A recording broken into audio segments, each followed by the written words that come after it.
Maka di kelanjutan hadits dikatakan faraja biha tarjufu bawadiru. Nabi pun kembali dalam keadaan banyak ketakutan pada diri beliau. Sampai beliau masuk menjumpai Khadijah radhiyallahu anha. Dan Khadijah berkata, Nabi berkata, zammiluni, zammiluni. Selimuti saya, selimuti saya. Fazammaluhu hatta dhahaba anhu ar-raw'. Lalu diselimuti sampai hilang rasa takut gelisah Nabi sallallahu alaihi wasallam. Dan seterusnya dari akhir kisah. Iya.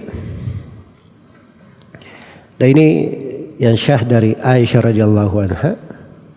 Juga diriwayatkan dari Abu Musa al-Asy'ari, Ubaid bin Umair. Dan kata Imam Nawawi, ini yang benarnya, yang dipegang oleh mayoritas para as-salaf dan al-khalaf. Adapun riwayat yang mengatakan awal wahyu yang turun adalah ya ayyuhal muddaththir dari ucapan Jabir, kata Imam Nawawi itu dhaif, haditsnya lemah. Bahkan itu adalah hadits yang batil. Iya.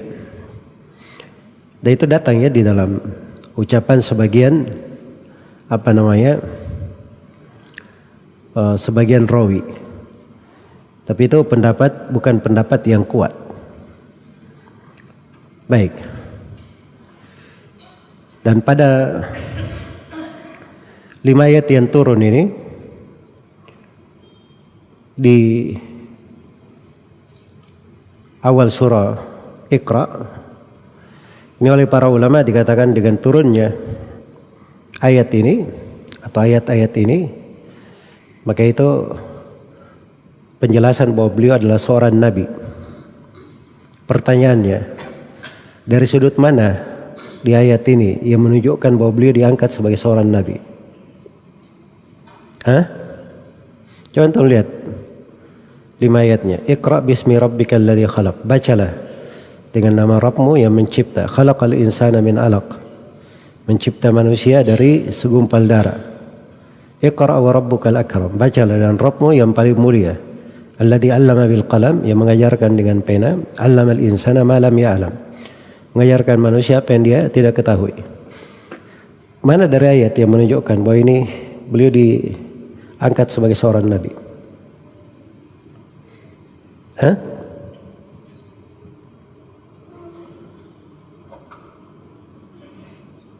Sebenarnya ayatnya jelas ya. Kan perintah membaca, mempelajari, ilmu akan diajarkan. Dan itu tidak akan datang kepada manusia kecuali melalui perantara seorang nabi. Melalui perantara seorang nabi. Makanya itu sudut kaitannya. Ya sebenarnya ayat itu jelas maknanya. Makanya ayat Al-Quran itu dipahami bukan secara teksnya saja. Membaca ayatnya, teksnya, terjemahkan kalimat per kalimatnya, tapi ada makna di belakangnya. Makna itu dipahami oleh orang-orang yang mempelajari Al-Quran. Jadi karena agama ini, ilmu ini tidak mungkin sampai kepada manusia kecuali dengan perantara seorang nabi. Maka ini 5 ayat, ini penegasan bahwa beliau adalah seorang nabi. Jelas ya? Adapun ayat-ayat di surah Al-Muddaththir itu adalah penegasan bahwa beliau adalah seorang rasul sallallahu alaihi wasallam. Iya. Dan pada 2 ayat yang turun, 5 ayat di surah Al-Alaq dan juga 5 ayat di surah Al-Muddaththir, itu semuanya menunjukkan tentang tauhid. Menunjukkan tentang tauhid. Dan itulah setiap nabi dan rasul diutus untuk hal tersebut. Sebab firman Allah, Iqra bismi rabbikal ladzi khalaq. Bacalah dengan nama Rabbmu. Itu isim nama ya disandarkan kata mufrad disandarkan kepada ma'rifah, kepada nama Rabb. Dan itu di kaidah bahasa Arab menunjukkan makna umum. Jadi seakan-akan diperintah bacalah dengan seluruh nama Rabbmu. Dan itu tauhid. Iya. Tauhid. Dan kandungan dari ayat-ayat yang setelahnya juga kemana itu. Sama dengan ya ayyuhal muddaththir qum fa'andzir wa rabbaka fakabbir wa thiyabaka fatahhir war rujza fahjur. Itu juga mengandung makna tauhid. Itu lebih tegas lagi. Jelas ya? Baik. Maka dari faedah memahami dari sirah ini, kita ambil dua pelajaran besar di situ.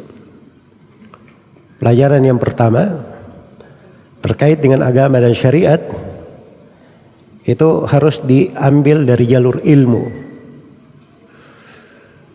Dan ilmu agama itu hanya bersumber dari Rasulullah sallallahu alaihi wasallam. Itu pokok di dalam beragama. Ya, kalau ada yang mengatakan bahwa dirinya beragama tidak perlu melalui jalur Rasulullah sallallahu alaihi wasallam, maka itu pendusta. Berdusta atas nama Allah dan Rasulnya. Iya. Karena tidak mungkin agama ini dipelajari seorang mempelajari ilmu agama kecuali dengan jarul ilmu. Dan memperoleh ilmu itu jelas jalurnya dengan perantara Rasulullah sallallahu alaihi wasallam. Warisan Nabi itu jelas terwarisi dari masa ke masa, itulah ilmu namanya. Iya. Ya kalau ada yang bisa dia dapat ilmu dengan dia duduk-duduk saya, katanya turun wahyu kepadanya, atau dia katanya belajar ilmu, hatinya itu bersambung kepada Allah, bersambung kepada Rasulullah sallallahu alaihi wasallam, itu orang yang menghayal. Orang yang menghayal itu paling sedikit dikatakan orang yang menghayal. Dan mungkin juga dia kesurupan jin. Atau orang yang akalnya tidak sehat. Sebab tidak ada orang yang bicara dengan ilmu itu kecuali melalui perantara Rasulullah sallallahu alaihi wasallam. Iya. Jadi ini pelajaran penting sekali. Dipetik dari awal kerasulan Nabi Muhammad sallallahu alaihi wasallam. Dan wahyu-wahyu yang kedua, wahyu-wahyu yang turun kepada Nabi, awal wahyu itu terkait dengan tauhid. Memurnikan ibadah kepada Allah Subhanahu wa taala. Maka ini sirah beliau sallallahu alaihi wasallam. Iya. Itu sirah dan perjalanan hidup beliau sallallahu alaihi wasallam. Dan perlu diketahui bahwa di antara manfaat besar mempelajari sirah Rasulullah sallallahu alaihi wasallam adalah pelajaran-pelajaran tauhid di dalamnya. Sebab beliau ini diutus untuk itu. Dari awal dakwanya hingga akhir hayatnya, beliau selalu memperingatkan tentang tauhid. Karena itu dari akhir yang dihafal dari Nabi sallallahu alaihi wasallam di akhir hayatnya, beliau bersabda, la'anallahu al-yahuda wan nasara ittakhadhu qubur anbiya'ihim masajid. Allah melaknat orang-orang Yahudi dan Nasara, mereka menjadikan kuburan para nabinya sebagai masjid. Pengingkaran terhadap siapa yang berbuat kesyirikan di atas kuburan para nabi. Jangan sampai ada yang melakukan hal yang sama terhadap kuburan beliau sallallahu alaihi wasallam. Baik. Kemudian di sini disebutkan tentang awal pengajaran ketika beliau diutus, maka awal kali diajari oleh Jibril sholat 2 rakaat. Iya, dan berwudu sebelumnya. Kata beliau, thumma al-wudu'a was-salata 'allamah Jibril wa hiya raka'atani muhkama. Kemudian Jibril mengajari Nabi sallallahu alaihi wasallam wudu dan salat. Dan salatnya itu 2 rakaat muhkama. Iya. Dan ini datang di dalam sebagian riwayat, yaitu di hadits Zaid bin Haritha radhiyallahu anhu dari Nabi sallallahu alaihi wasallam bahwa beliau bersabda, "Anna Jibril alaihi salam atahu fi awwali ma uhiya ilaihi." Bahwa Jibril mendatangi Nabi sallallahu alaihi wasallam di awal wahyu, diwahyukan kepada beliau. Fa'allamahu al-wudu'a was-shalah. Lalu Jibril mengajari Nabi sallallahu alaihi wasallam wudu dan salat. Iya. Sampai akhir hadits. Tapi hadits ini ada silam pendapat di tengah para ulama. Ada yang menguatkan, ada yang melemahkan. Ada yang menguatkan dan ada yang melemahkan. Dan banyak dari ulama terdahulu melemahkan hadits ini. Tapi sebagian ulama ada yang menguatkan, karena dari sudut makna itu dimaklumi. Karena Nabi sallallahu alaihi wasallam menerima pengajaran tentang agama itu melalui perantara Jibril. Dan dari ibadah yang paling utama yang diajarkan adalah salat. Dan salat itu dimaklumi tidak bisa dilakukan kecuali dengan apa? Dengan berwudu. Iya. Maka dari sudut maknanya kuat ya. Apa yang disebut oleh penulis, tapi dari sudut riwayat, ini tadi haditsnya ada silam pendapat di dalam hal tersebut. Baik. Dan ini memberikan kepada kita mana pentingnya salat. Jadi di antara pelajaran seorang pelajari sirah Nabi sallallahu alaihi wasallam, dia akan tahu bahwa masalah salat itu termasuk masalah yang terbesar di sisi Nabi sallallahu alaihi wasallam dan para sahabatnya. Karena itu dari awal wahyu turun sudah diajari salat. Dan beliau melakukan salat itu walaupun diganggu oleh kaum musyrikin di Mekah. Dan Jibril pernah turun khusus berwujud manusia menjadi imam. Jibril di depan, Nabi Muhammad SAW di belakang Jibril, bermakmum di belakangnya, dan para sahabat bermakmum di belakang Nabi Sallallahu Alaihi Wasallam.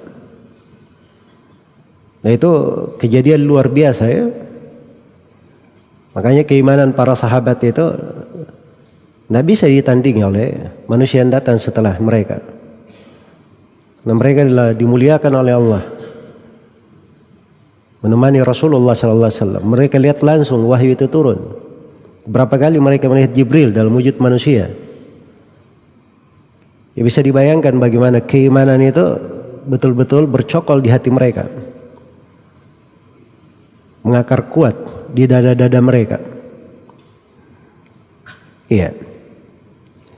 Dan ini pembahasan sholat ini dari pembahasan yang sangat besar di dalam agama. Gak bisa disepelekan terkait dengan sholat tersebut. Bahkan para ulama menulis buku-buku besar terkait dengan pengagungan perkara sholat. Iya, pengagungan perkara sholat ini. Baik, ini kejadian yang pertama tentang turunnya wahyu,